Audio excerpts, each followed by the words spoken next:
Good morning. It is Saturday, mid-April, I think the 13th. I'm not sure. I didn't look at the calendar today.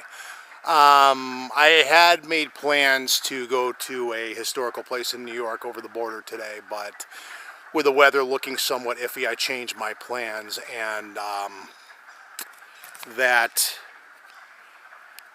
didn't work out. So we are doing some local vigilance stuff today, and I know that a certain Mr. Reinhardt had invited me into his area. I apologize to him that we didn't get that to occur today, but my plans weren't going to allow for that anyway. Behind us we have peeper breeding season, if you can hear that, and some other interesting noise. I am going to just do a quick intro and then make my way up.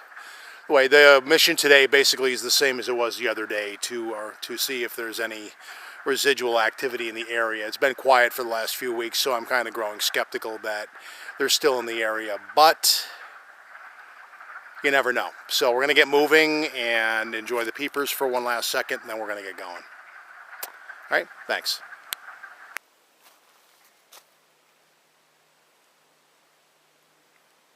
And the minute I start recording, they get all quiet.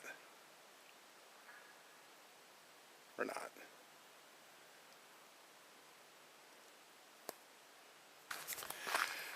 And we're back. We've walked in a ways. Weather today actually is fairly warm. I'll probably end up doing a little sweating today. We're in that weird time in the early part of April where the middle of the day actually is fairly warm, but it gets a little chilly at night still. But still not as warm as the earlier part of the week. I had been in Florida for work for a couple of days and just got back Thursday. So what we're going to do, for the sake of doing, we're walking down to the back side of one of the local areas and checking, it's like a pattern sweep through to see if there is any sign of life down here, if you know what I mean. So far, the indications are not overly hopeful because there's plenty of songbird activity, which usually is an indicator they're not in the area, because more often than not, when they have been in the area, things have been fairly deadpan quiet more than not. Yeah, I can still hear birds. So if you hear me stop and listen every now and then, that's kind of what I'm listening to.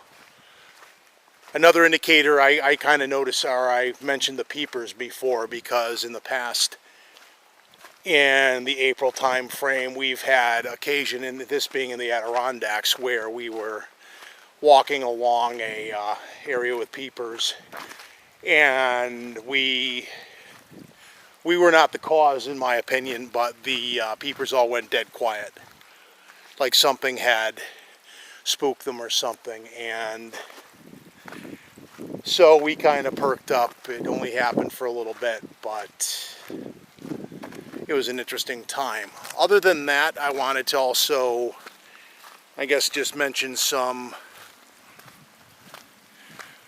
organizational changes to NESN, the group that I run. First and foremost, some restructuring on the Facebook page structure. Basically, some renaming of things more fittingly. Things like the Sea Loop Vigilance Project and the local Vigilance Project. I kind of wanted to be more regionally focused, so they have been renamed. Correspondingly, they are now the Southern New Hampshire Sasquatch Long-Term Study Project, or I think Long-Term Research Project, the Southern New England Sasquatch Long-Term Research Project, the Green Mountains Sasquatch Long-Term Research Project, the Adirondacks Sasquatch Long-Term Project. The reason being, these are regions that we are actively working. We are working them with a long-term goal in research, not just go in once or twice a year. We are in these areas as often as we can be to study change, or as seasons allow, things of this nature. But I just thought that would more reflect what we do. A little bit more about the Facebook structure that we have for those that are interested in joining the groups. For each page, there is a corresponding group. The groups cover southeastern New England, which is basically Connecticut, Rhode Island, the Berkshires. Then you have northern Mass getting into the rest of the state, the Adirondacks area. Pardon me, it's getting a wee bit muddy and slippery therefore. The southern Green Mountain, all the Green Mountains in general, the southern White Mountains and southern New Hampshire areas that I can effectively get to if there's a sudden need to investigate a report or something. You can get there within, I guess, a 4-hour window of travel one way. So it would not be a bad thing if people in these areas showed interest in joining, because we would like to have more people. But before we just open the doors, a couple of comments along those lines. Nezin is a flesh and blood group. We are not a woo group, and we're not interested in pursuing that course. We are for the most part, no-kill group. We don't advocate slaughtering something that may be very rare. There's a whole conjecture layer to that, we know, but we are basically along those lines, and we pursue a methodical, long-term, often like pseudo-forensic based research method. We don't always share this in the videos, but you can't always capture that stuff. If there's nothing going on, there's nothing going on. But what I will be publishing in the next couple of days is a set of field protocols that, well, some of them are basically common sense. They are basically reflective of the methods that Nezin uses to potentially record activity and gain evidence, handle evidence, things of this nature. I'll publish that, well, maybe I'll publish that today. I have it written up.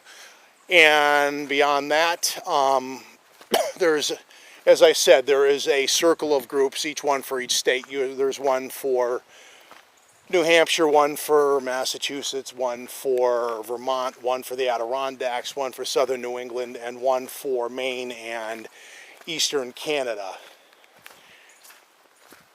And these areas are regions that are within the Northeast that we cover within realistic turnaround time per se. So in that regard, we intend to cover these areas in the long term, as we said, and we're looking for people that are in these regions and want to follow that kind of a methodology. There is also a secret Facebook group where we actually do logistical planning, and that group, for obvious reasons, is invite only, and that's where a lot of the meat and the gravy of what happens and what is planned to happen will occur. And to that end, there are a couple of invite-only chats for the same reason, depending on preference of the people that are interested in getting out into the field in this regard. So just thought I would share that as we're making our way down the hill, generate some noise to see if there's any activity. So far, it's just me yapping. I'm going to end this segment for now and get into an area where I can look around a little bit, have a look, and see if there's any signs of life in there on the lower, kind of like what I call the backstretch back here, but it's going to get kind of steep, so I'd rather have both my hands free. Okay, so we're going to end this one we had said it and we'll be back in the distance. We did hear a vocal of some kind, and there may be wood knocking going on now. So the plan is going to be that we are going to put the drone in the air and do a flyover into the woods immediately facing the way that I am currently, the way I'm currently facing. We'll do this, and if I can,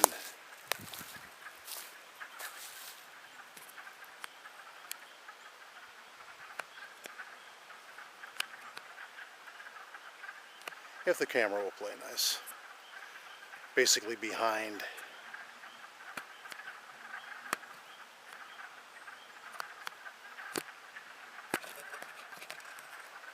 Hold on. Behind this area right here.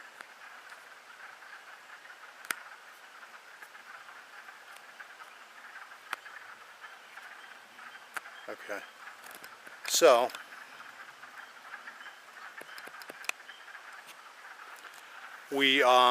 that's what we're going to do. That's our plan. The peepers may have cut out too. I actually didn't catch that. So we are going to get the drone in the air, see what we can see. And from there, we will share any findings, I guess. Sorry. But, and incidentally, the gimbal did something strange where it wasn't happy for a moment, but I seem to have corrected it. So that's something to learn in the field too.